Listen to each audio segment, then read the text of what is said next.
Bueno, ya tenemos aquí la versión beta del Lightroom 5 que incorpora bastantes novedades interesantes, aunque quizá no son tan profundas como las del Lightroom 4, en el sentido de que los controles de revelado principales se mantienen igual en lo fundamental, especialmente me refiero al apartado de exposición, contraste, luces, sombras, todo esto que se revolucionó bastante con la versión 7.0 de Camera Raw. No obstante, sí que hay novedades bastante interesantes, bastante importantes en esta versión 5, en esta versión beta, que todavía no es definitiva, por lo cual podemos encontrar bastantes cambios, o quizá muy pocos, no lo sé, en la versión final, pero en todo caso no nos podemos fiar al 100%, pero como digo, los cambios son significativos y vamos a repasarlos yendo de menos a más, por así decirlo.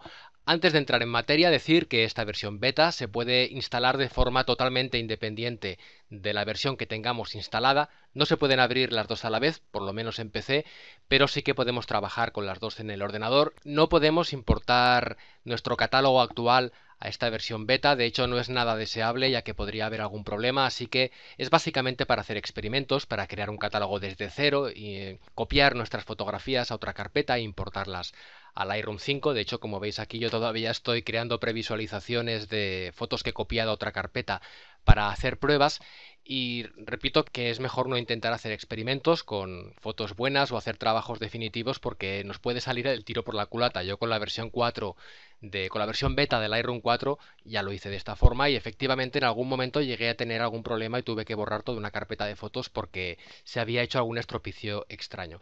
Vale la pena recordar también o señalar que esta versión ya no es compatible con Windows Vista, por tanto se requiere Windows 7, Windows 7 con Service Pack 1 o superior. Los usuarios de Mac deben utilizar 10.7 o superior. Y cuando salga la versión final, por supuesto, sí que podremos importar nuestro catálogo de las versiones anteriores de Lightroom a Lightroom 5 versión definitiva. Incluso el catálogo de la versión beta supongo que se podrá convertir a la versión 5 final, pero yo de todas formas, no sé, no lo haría. Yo con estas cosas siempre soy muy precavido, intento jugar sobre seguro tanto como sea posible.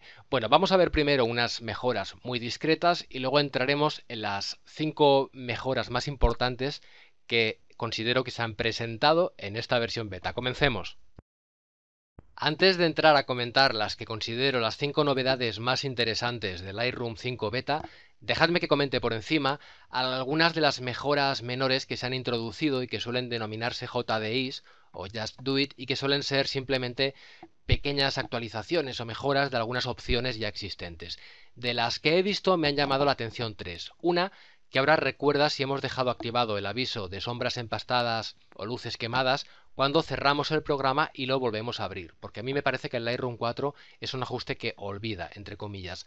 Otra mejora más interesante es que ahora al pulsar la tecla F pasamos a un modo de pantalla completa real, mejor que el antiguo que no estaba tan conseguido porque solía mantener los paneles y el color de fondo era un poco más incómodo. Yo ahora toco la tecla F y aunque no lo podréis apreciar en toda su gloria porque estoy grabando en una ventana, es un modo de pantalla completa bastante más útil y bastante más fiel a su nombre de pantalla completa que el que teníamos antes. Y la tercera de estas pequeñas mejoras que quiero comentar de momento para no enrollarme más es que ahora admite también Lightroom archivos en formato PNG, cosa que hasta ahora no era posible. Entrando ahora sí en las mejoras de más calado, en la posición número 5 yo mencionaría los cambios que se han introducido en el módulo libro, principalmente los únicos dos que he visto de momento, que son la casilla números de página, que nos permite incluir un número de página aquí abajo a la derecha o donde nos parezca más interesante colocarlo, y en segundo lugar que ahora podemos modificar una de las plantillas que hayamos elegido. Por ejemplo, vengo a una fotografía, elijo esta y ahora decido que quiero modificar y que sea así. Puedo ahora pulsar botón derecho, decirle guardar como página personalizada y ahora cuando me desplace, por ejemplo, a esta de aquí, puedo venir aquí, páginas personalizadas, y seleccionar este formato para que se aplique automáticamente. Por cierto que tengo el Lightroom en castellano, pero veo que algunos textos salen en inglés para mayor diversión. Bueno, estas serían las mejoras del módulo libro que me parecen interesantes. En la posición número 4 tenemos las vistas previas inteligentes. Se trata de una nueva forma de crear vistas previas que nos permite editar la fotografía en el módulo revelar aunque no la tengamos realmente en el disco duro. Hasta ahora podíamos hacer esto con los metadatos, las palabras clave y este tipo de edición del módulo biblioteca, pero no podíamos pasar al módulo revelar si nos aparecía el temido interrogante encima de la fotografía, aunque tuviéramos una vista previa.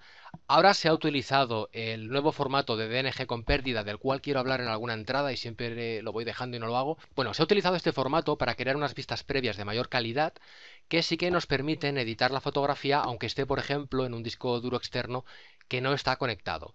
Ahora bien, se trata de unas vistas previas inteligentes que solo funcionan bajo demanda, por así decirlo, bajo demanda previa. Hay que haberlo hecho antes porque si no, no las vamos a encontrar junto a las vistas previas normales.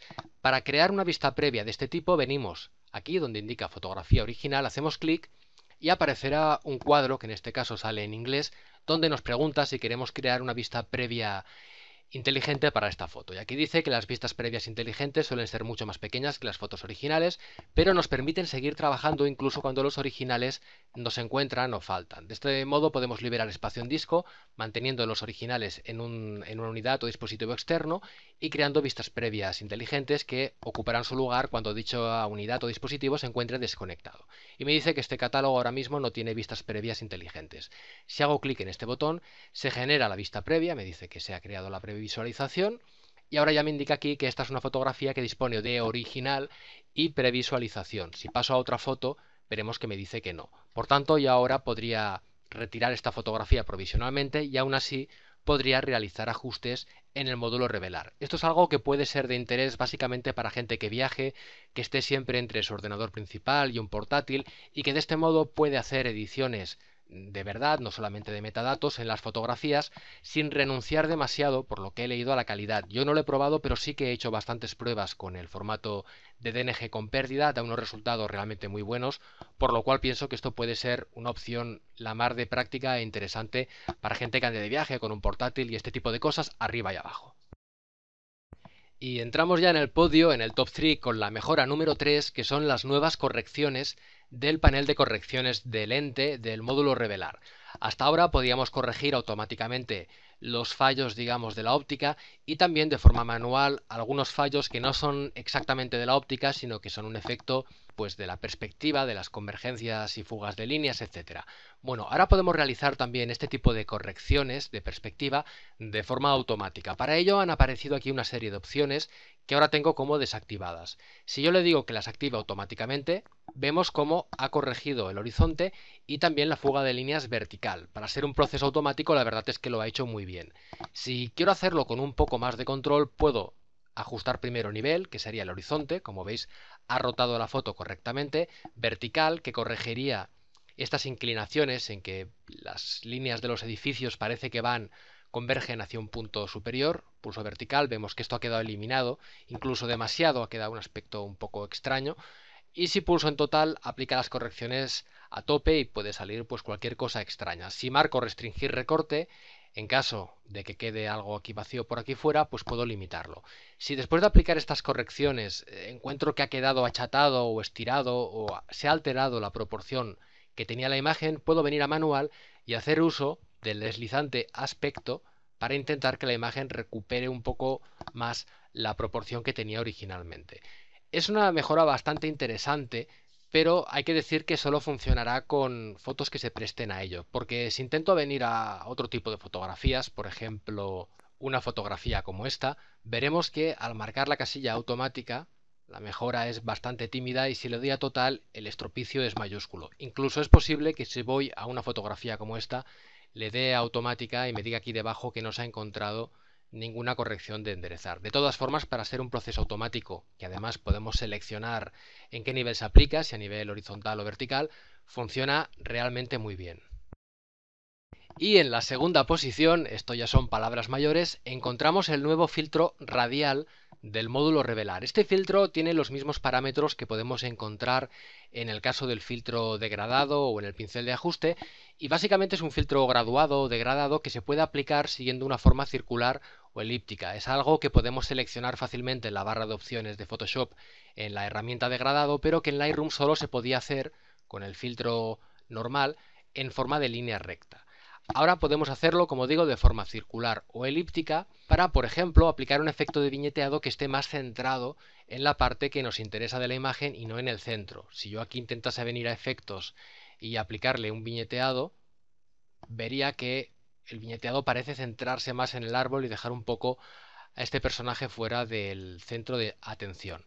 Vengo al filtro radial, trazo este círculo en la zona que me interesa proteger y ahora puedo venir, por ejemplo, a exposición y oscurecer lo demás. Y además puedo luego a posteriori venir aquí, esperar hasta que aparezca el pin que me permite moverlo, que tardaba un poco en aparecer, puedo resituarlo e incluso puedo darle forma a esta forma elíptica. Si lo que quiero es justo lo contrario, que se vea afectada la parte interior y no la parte exterior, puedo hacer clic en la casilla invertir máscara, que de este modo me permite, por ejemplo, darle más luz a una parte de la imagen. Y además también dispongo de otro control que no está presente en el caso del filtro graduado, que es el control desvanecer. El control desvanecer lo que me permite es hacer más gradual la transición entre la zona afectada y la no afectada. Si lo llevo hasta 0 veremos que tiene un borde muy nítido, si lo aumento en cambio tendrá un borde más desvanecido. Como ya he dicho, tiene los mismos controles que el pincel de ajuste,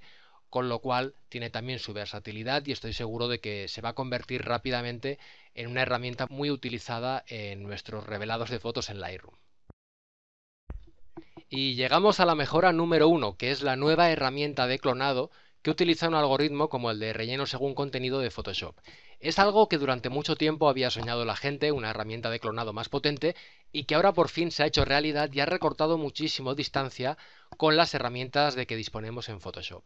Funciona del siguiente modo. Venimos a la antigua herramienta de clonado, que sigue funcionando también igual que antes, es decir, puedo venir a un punto, hacer un clic y que automáticamente me localice cómo corregirlo o me dé a mí la opción de seleccionar cómo hacerlo.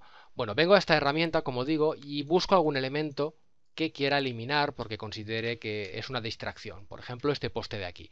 Antes habría tenido que hacer un círculo enorme y esto habría sido un desastre, pero ahora con la misma herramienta puedo pintar como si esto fuera un pincel. Pinto asegurándome de recubrir el elemento que me molesta y ahora automáticamente Lightroom ha buscado una zona de la que copiar información. Si salgo de la herramienta desaparece este borde blanco tan extraño. Para que no se note que aquí había lo que había, voy a pintar también la sombra que tenía que haber pintado antes. Con la rueda del ratón puedo modificar el tamaño de esta herramienta, que ahora podríamos llamar también pincel. Recubro esta zona y al cabo de un momento también ha desaparecido y aquí ha quedado, la verdad, razonablemente o más que razonablemente bien.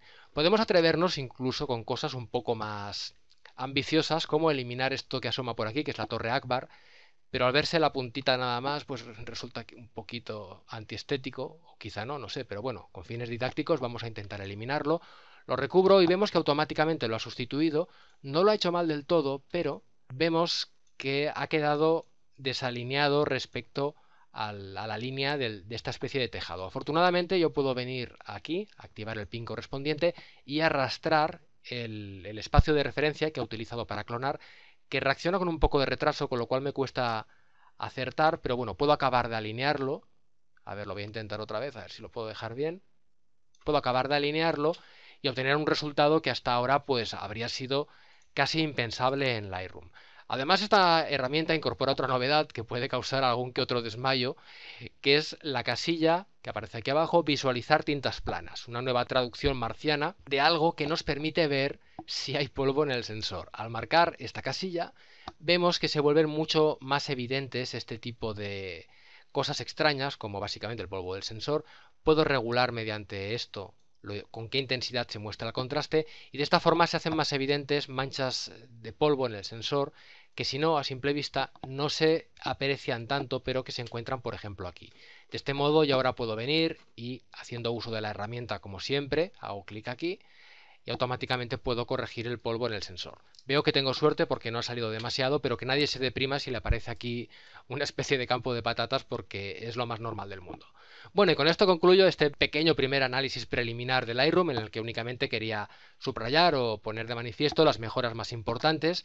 Espero que pese a lo precipitado del asunto haya sido útil, os haya sido interesante. Muchísimas gracias por seguir el vídeo, gracias a quien le quiera dar al me gusta en Facebook, en YouTube, valorar el podcast, todo lo de siempre. Un saludo y hasta la próxima.